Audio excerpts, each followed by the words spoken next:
Ну что же это?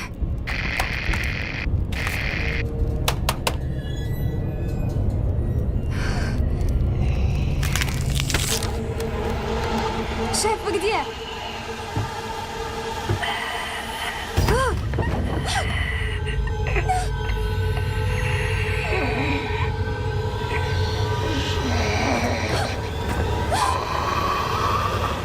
Albatta bu o'ylab topilgan voqea. Xuddi zombilarga o'xshab. O'zi zombini 1968-yilda Jorj Romeo ismli rejissyor Tirik murdalar tuni nomli film ustida ishlayotganida o'ylab topgan. Lekin agar men sizga zombilar rostdan ham mavjud desam-chi? To'g'ri, ular xuddi kinolardagidek qabrdan chiqib keladigan murda bo'lmasa-da, lekin xuddi zombilar kabi agressiv bo'ladi va har qanday holatda sizga hujum qilishi mumkin. Bu quturganlar. Quturish virusi nerv sistemasini ishdan chiqaradi va odamni qisqa vaqt ichida o'sha siz bilgan zombilardan hech qanaqa farqi qolmaydi. Agar qaysidir insonda quturish simptomlari boshlansa va unga qarshi kurashilmasa, 90% holatda odam halok bo'ladi.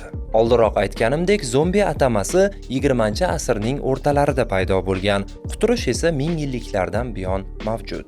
Shunda ekan aynan shu virus zombi tushunchasining paydo bo'lishiga asosiy sabab deb qarashimiz ham mumkin. Bugungi sonda siz bilan odamni rostdan ham zombiga aylantirib qo'yadigan virus, uning turlari, tarqalish usullari va insoniyatni qutqargan fransuz haqida gaplashamiz. Demak, bu xuddi shunday kanali va biz boshladik. Bema'ni behayo narsa ko'rishni kamaytir. Xuddi shunday, xuddi shunday. Atrofga bo'lgan dunyo qarashini kengaytir. Xuddi shunday, xuddi shunday. Vaqtini zoya ketkazmay to'xta. Xuddi shunday, xuddi shunday. Top million ma'lumotlar. Xuddi shunday, xuddi shunday. Zombi haqida o'zi nimalarni bilamiz? Zombiga o'xshash mavjudotlar Jorj Romeoning filmidan avval ham tushuncha sifatida G'arbiy Afrika xalqlari orasida mashhur vudu madaniyatida keng tarqalgan edi. Agar avval zombi deb bitirilgan murdalar tushunilgan bo'lsa, zamonaviy zombi tushunchasi bu murdalar emas, balki ma'lum bir virusning qurbonlari deb bilinadi. Zamonaviy film syujetlarida virus o'ylab topilgan yoki bilmasdan tayyorlangani ko'rsatiladi. Lekin aslida bu virusning tabiiy ko'rinishi quturish va u anchadan beri mavjud. Kasallik haqida birinchi eslatma miloddan avvalgi 2300-yilga oid qadimgi Yunon shifokorlarining yozishmalarida topilgan. Iliada qahramonlaridan biri Teukr ismli Yunon jangchisi Priam shohining o'g'li Gektorni quturgan it deb ataydi. Bu quturish haqida adabiyotdagi eng qadimgi eslatma. Quturgan itlar qadimgi Misr tasvirlarida ham bor. Ulardan qo'rqishardi, chunki ular hech qanday istisnosiz o'limga olib kelgan. Yunon mifologiyasida hatto bu dahshatli kasallikning xudosi ham bor edi. U Apollonning o'g'li Aristax bo'lgan. Artemida esa quturishni davolash qobiliyatiga ega edi. Plutarx, Ovidiy va Virgiliy asarlarida quturishning batafsil tavsifini topish mumkin. Qadimgi Rim shifokori Tsels miloddan avvalgi 100-yilda qullarida uchragan quturish holatlarini tasvirlab bergan katta tibbiy kitobni yozgan. U ilk marta kasallanganlar suvdan qo'rqishiga e'tibor qaratgan. Kasallanganlarga ushbu virusga qarshi kurashish bo'yicha birinchi tavsiyalarni ham aynan u yozib qoldirgan. Ya'ni yaralarni tozalash, sirka yoki kuchli sharob bilan yuvish, yarani issiq temir bilan bosish. Bundan tashqari yana bir qadimgi Rim shifokori Galen ham yarani issiq temir bilan bosishni maslahat bergan. Uzoq asrlar davomida bu eng samarali vosita bo'lib qoldi. Tsels, Donat va Diaskarit quturish kasallikka chalingan hayvonning so'lagi orqali yuqishini ham yozib qoldirishgan. Ularning taxminlari faqat 19-asrda fan tomonidan tasdiqlanadi. Qadim zamonlardan beri oddiy xalq quturish til ostidagi qurtdan kelib chiqqan deb ishongan. Ko'plab xalqlar quturishga qarshi kurashish uchun til ostini kesib tashlashgan. Shuningdek, odamlar quturish kasal hayvon yoki odamning nafasidan havo orqali yuqishi mumkinligiga ishonishgan. Bu shafqatsiz odatlarning paydo bo'lishiga olib keladi. Masalan, bemorlar avval yostiq bilan bo'g'ib o'ldirilib, keyin to'shakka qo'shib yoqib yuborilgan. 1804-yilda Usenkening tajribalari quturishni yuqtirish mexanizmiga katta aniqlik kiritdi. U quturgan itning so'lagini teridagi yaralarga surtish orqali itlar va quyonlarga kasallik yuqtirib ko'rdi. Shunday qilib infeksiya manbai aniq o'rnatildi. Xo'p, kasallikni boshlanishi haqida bilib oldik. Endi nima qilamiz?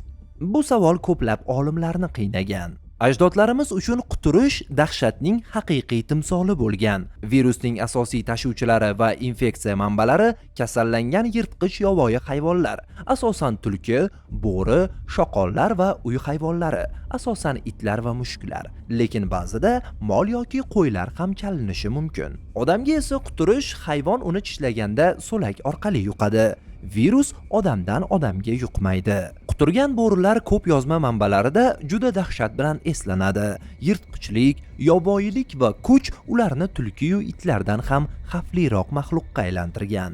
Bo'rilar odatda to'da bo'lib yuradi va ko'p odam yashaydigan hududga kirishga qo'rqishadi, lekin quturganlari emas. Quturgan bo'ri bir o'zi bemalol katta shaharga kirib kelishi mumkin. Unga umuman qancha odam borligini qizig'i yo'q. Unga o'lim ham qo'rqinchli emas. Misol uchun 1714-yilda quturgan bo'rilar u qishloqdan bu qishloqqa daydib ancha buncha odamni o'ldirishgan yoki kasallikni yuqtirishgan. Bo'rilardan biri umuman knyazlardan birining qasrini qo'riqlovchi askarni o'ldiradi. Boshqalari esa qabristonlardagi murdalarni g'ajib tashlagan. Ularni o'ldirish uchun askarlar otryadi yuboriladi. Bo'rilarning yoki umuman quturganlarning o'zini bunday tutishiga sabab asosiy virus ularning to'g'ridan-to'g'ri nerv sistemasiga borib joylashishidadir. Miyamizda muskullar taranglashganda uni yumshatuvchi kerakli moddalar bor. Jahlingiz chiqqanda misol uchun sal chalg'isangiz, jahldan tushasiz. Miya shu vaqtda nikotinli atsetinxolin retseptorlarini ishga soladi. Bu odamni yoki hayvonni o'ziga kelishiga yordam beradi. Virus esa miyaga joylashib, ularni ishlab chiqarish va tarqatishni to'xtatib qo'yadi. Shu sababdan kasallangan odam yoki hayvon doimiy agressiv ruhda bo'ladi va ko'rgan narsasiga hujum qilishni yoki agressiv munosabatda bo'lishni boshlaydi. 1854-yilda bir quturgan bo'ri umuman Rossiya imperiyasining poytaxti Peterburgga kirib keladi. Asosiy yo'llardan yurib borgan bo'ri to uni o'ldirishmaguncha 28 ta odamni tishlaydi. Qurbonlar shifoxonaga yotqiziladi, ammo afsuski bu virusga hech qanaqa davo bo'lmaydi. Agressiyadan tashqari simptomlar orasida balandlikdan juda qo'rqish, suvdan qo'rqish, bundan tashqari quturganlar yorug'likni ham yoqtirishmaydi.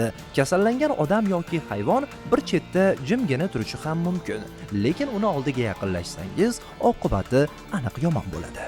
Agressiyadan tashqari eng asosiy simptom bu o'sha suvdan qo'rqish. Suvni ko'rgan hayvon yoki agar odam bo'lsa, suv haqida eshitgan vaqtidayoq o'zini yo'qotishni boshlaydi. Suv ichish kasallanganlarning bo'ynida suvdirga boshlanishiga olib keladi. Virusga chalinganlar hattoki o'z tupugini ham yuta olmaydi. Shu sababdan ham quturganlarning so'lagi doim oqib yuradi. Suyuqliksiz virus yanada tezlik bilan rivojlanadi. Abu Ali ibn Sino o'zining tib qonunlari asarida suvdan qo'rqa boshlagach birorta ham bemorni davolash yo'li bilan o'limdan olib qolib bo'lmasligini ta'kidlagan. Mazkur kasallikda boshqa yuqumli kasalliklarda kuzatilmaydigan bu qo'rquvlar sabab bemor juda qiynalib vafot etadi. O'tmishda bu kasallikka suvdan qo'rqish, ya'ni gidrofobiya deb bejiz nom berilmagan. Haqiqatdan ham quturish bilan hayvon kasallanadimi yoki odammi? Ahamiyatsiz. Yakuni aniq dahshatli o'lim. Rus yozuvchisi Anton Chexov quturish kasalligiga duchor bo'lgan nabirasini kuzatib, uni juda qiynalib jon berganini ko'rgach, bir haftacha o'zimga kela olmadim. Telbanoma bo'lib yurdim. Shundan keyin dunyodagi barcha itlardan ham, itboqarlardan ham ko'nglim qolib ketdi, degan so'zlarni o'z estaliklarida yozib qoldirgan. Mashhur rus olimi Danilo Samoilovich esa insoniyat dunyoga kelibdiki, qanchadan qancha kasalliklarni boshidan kechirgan va ko'rgan. Ammo quturish kasalligiga mubtalo bo'lgan bemor ahvolini ko'rishdan ortiq qo'rqinchli va dahshatliroq holat bo'lmasa kerak, deya fikr bildirgan. 19-asr davomida Rossiya imperiyasining aholisini qirilishiga sabab bo'lgan vabo va silga o'xshash kasalliklar orasida quturish eng xavfli kasalliklardan biri deb hisoblangan. Quturgan itlar va bo'rilarning tishlashi orqali yuqadigan quturish muqarrar ravishda o'limga olib kelardi. Odamda kasallikni ajratib olishga imkon beruvchi yaqqol alomatlar paydo bo'lardi. Bular o'ta darajada hissiyotlilik, siqilish, kuchsizlik, og'riqlar, kuchli darajada chanqash, lekin suvdan qo'rqish, suyuqlikni yuta olmaslik va o'lim oldidan falaj bo'lib hushdan ketish. Quturgan hayvonlarning, ayniqsa bo'rilarning odamlarga hujumi haqidagi xabarlar kasallikning davosizligi, uning alomatlari, shuningdek kasallikning it tishlashi orqali yuqishi haqidagi xabarlar butun dunyoni qo'rqitgan. Yozuvchi Sergey Tsentsev o'zining Bolalik xotiralari nomli asarida bolaga hujum qilgan quturgan it haqida yozadi. Bolani otasi uni itdan qutqaradi, ammo it uni tishlashga ulguradi. Bu voqeani xuddi kechagidek eslayman. Onam, men, akam Kolya va ukam Pasha otamdan qochib ketayotgandik. Yugurish chog'ida ortimizga qaraganimizda onam "Yugur, tezroq yugur" deb baqirardi. Ammo nega qochyapmiz o'zi?